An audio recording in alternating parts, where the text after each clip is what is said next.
जी हजरत, मैं आपने बड़ा कीमती टाइम दिया, तो मैं चाहता हूँ हजरत अपने सवाल की तरफ आऊं। ये मोजम्बिक से सवाल एक आया हुआ है कि अभी जो कोरोना वायरस की वबा चल रही है, जिसकी वजह से वहाँ की मसाजिद में गवर्नमेंट ने नमाज बाजमात पढ़ने की इजाजत दिया है, लेकिन उसमें ये शराइत लगाई है इजाजत में कि मस्जिद में भी बाजमात नमाज इस तरह आप पढ़ेंगे कि सोशल डिस्टेंस मेंटेन हो, यानी एक एक मुसल्ली एक एक दो दो फीट की दूरी पर खड़ा होगा हम्म। और मुंह पर मास्क लगा करके नमाज वो कायम करेंगे। तो क्या हजरत जमात में एक एक दो दो फीट की दूरी बना करके और चेहरे पर को ढक करके यानी मास्क लगा करके नमाज पढ़ हो जाएगी कि नहीं होगी हुजूर? बिस्मिल्लाहिर्रहमानिर्रहीम। अल्लाहुम्मा सल्ली अला सय्यिदिना व मौलाना मुहम्मदिन व अला आलिहि व अस्हाबिहि व बारिक वसल्लम। जी किबला, ये बड़ा ही अहम क्वेश्चन है और इस वक्त जाहिर है कि पूरी दुनिया कोरोना वायरस की लपेट में है। जी अच्छा, आप ये जानते होंगे कि जिस तरह आम तौर पर जो नमाज पढ़ने का हुक्म है जमात के साथ, जाहिर है कि जी जमात वाजिब है और ये सारे अहकामात अपनी जगह पर हैं। लेकिन जी हमारे दीन में एक तस्वुर ये भी है सलातुल खौफ का, कि जी पांचवें पारे में बाकायदा इसका बयान मौजूद है कि सलातुल खौफ हमें किस तरीके से पढ़नी है। यानी इस्लाम में इतनी फ्लेक्सिबिलिटी है कि हालत अमन में अगर जमात हो रही है तो नॉर्मली जी तरीके से हो रही है, और जब हालत खौफ हो, हालत जंग हो, तो उस सूरत में फिर दीगर तरीके से जमात होती है। इसका बयान कुरान करीम में भी है, अहादीस करीमा में भी है। अच्छा, दुश्मन कई तरह के होते हैं। एक दुश्मन होता है जो सामने हो, सरहदों पर हो, और एक दुश्मन अनजाना दुश्मन होता है। और जाहिर है जी कि इस वक्त जो कोरोना वायरस है, ये नजर ना आने वाला दुश्मन है। और खास जी तौर पर डॉक्टर्स कह रहे हैं कि हमें सोशल डिस्टेंस इख्तियार करना चाहिए, और सोशल जी डिस्टेंस इख्तियार करना ये भी इस्लाम के मुनाफी नहीं। बहुत से हमारे भाई ये कहते हैं कि जी ला अदवा, इसमें कोई जी शक नहीं, कोई दूसरी राय नहीं कि अल्लाह ताला ही बीमारी देता है और वही शिफा अता फरमाता है। कुरान ये फरमाता है वईदा मरिदतु फहुव यशफीन, कि इंसान बेशक। के लिए फरमाया कि जब मैं मरीज हुआ तो वही अल्लाह हमें शिफा अता फरमाता है, मुझे शिफा अता फरमाता है।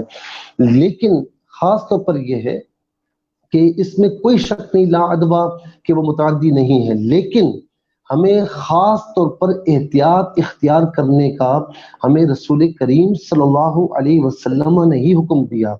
मिसाल के बेशक। तौर पर एक मरीज था, तो आका अलैहि सलातो वस्सलाम ने जब वो मतलब कुछ लोग आपसे ब्यात करने के लिए आए तो आपने हाथ आगे नहीं बढ़ाया और आपने जी जबानी उनको ब्यात फरमाया और फरमाया कि तुम्हारी ब्यात हो गई।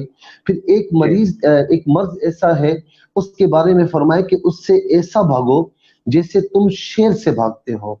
अब जी जी किबला, हर एक के तवक्कुल की वो मंजिल नहीं, हर एक जी की तवक्कुल की वो मंजिल नहीं कि वो बीमारों में बैठे और खुदा न खास्ता बीमार हो जाओ, कहे कि नहीं मुझे अल्लाह रब्बुल आलमीन ने किया है, मैं यहाँ इस वजह से बीमार नहीं हुआ। तवक्कुल की ये मंजिल नहीं होती। तो आम लोगों के लिए नॉर्मली अहकामात होंगे। हुजूर अलैहिस्सलातु वस्सलाम ने ये भी फरमाया, सही हदीस है, कि अनकरीब तुम में फितने होंगे।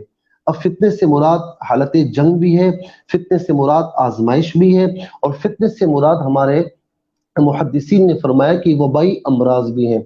तो फरमाया कि बैठने वाला खड़े होने वाले से ज्यादा बेहतर होगा, खड़ा होने वाला चलने वाले से ज्यादा बेहतर होगा, और चलने वाला जो है वो भागने वाले से ज्यादा बेहतर होगा। और फरमाया कि तुम उस वबा के सामने जाओगे तो वो वबा तुम्हें, यानी वो फितना तुम्हें आ लेगा, और पनाह जी तलब करोगे तो तुम्हें पनाह मिल जाएगी।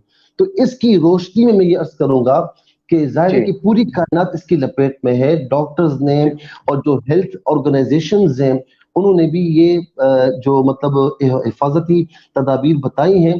तो पाकिस्तान के उलमा ने भी, मुफ्ती आजम पाकिस्तान मुफ्ती मुनीबुर रहमान साहब ने भी और दीगर उलमा ने भी और दुनिया भर के उलमा ने अब ये फरमाया है कि हिफाजती तदाबीर जो बताई जा रही हैं इस पर अमल कीजिए, क्योंकि इत्तिसाल सब जो है ये सुन्नत मौकदा है, आम जी हालत में इसे नहीं छोड़ा जाएगा।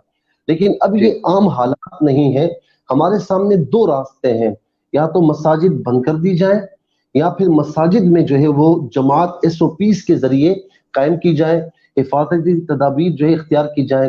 تو دو راستوں جی میں سے آپ سب سمجھدار ہیں کس راستے کو اختیار کرنا چاہیے. ظاہر ہے کہ کم از کم ہم اس بات پر آ جائیں کہ مساجد بند نہ کیجیے، ہم حفاظتی تدابیر کے ساتھ عمل کریں گے. تو میں سمجھتا ہوں کہ اس وقت جو مساجد کھلی ہوئی ہیں، SOPs پر عمل کیا جا رہا ہے، تو وہ بالکل صحیح ہے. اور میں سمجھتا ہوں کہ انشاءاللہ مساجد میں آنے کے صدقے میں اللہ رب العالمین اس کرونا آمین وائرس سے ہم سب کو نجات عطا فرمائے گا. آمین سبحان اللہ. حضرت بہت پیاری بات بتائی. میں ویورز کو بھی بتاؤں کہ آپ لوگ جو بھی ایڈوائزری ہیلتھ منسٹری سے جاری کی جائے اس پر بھی عمل کریں. حضرت نے ایسا فرمایا یقیناً بیماری ایک دوسرے کی نہیں منتقل ہوتی، حضور کا فرمان بالکل درست ہے، لیکن ہر چیز اللہ ہی کے حکم سے ہوتی ہے. اللہ ہی بیمار کرے گا تو اللہ ہی شفا دیتا ہے اپنے بندوں کو، لیکن یہ بدگمانی سے بچنے کے لیے روکا جا رہا ہے. خدا نہ جی خواستہ آپ کسی ایسے آدمی سے مل گئے اور آپ کو خدا نہ خواستہ کچھ ہو گیا تو آپ الزام لگاؤ گے فلاں سے ملا ہوں اسی لیے مجھے کھانسی ہو گئی ہے. تو بہتر ہے آپ اپنے گھروں میں رہیں، سوشل ڈسٹینس مینٹین رکھیں، اور جو تدبیر حضرت نے بتائی ہے اس طرح باجماعت اگر آپ نماز پڑھتے ہیں سوشل ڈسٹینس کو مینٹین رکھتے ہوئے تو انشاءاللہ تبارک و تعالی نماز آپ کی ہو جائے گی اور جماعت کا ثواب انشاءاللہ ملے گا. ٹھیک ہے حضور. حضرت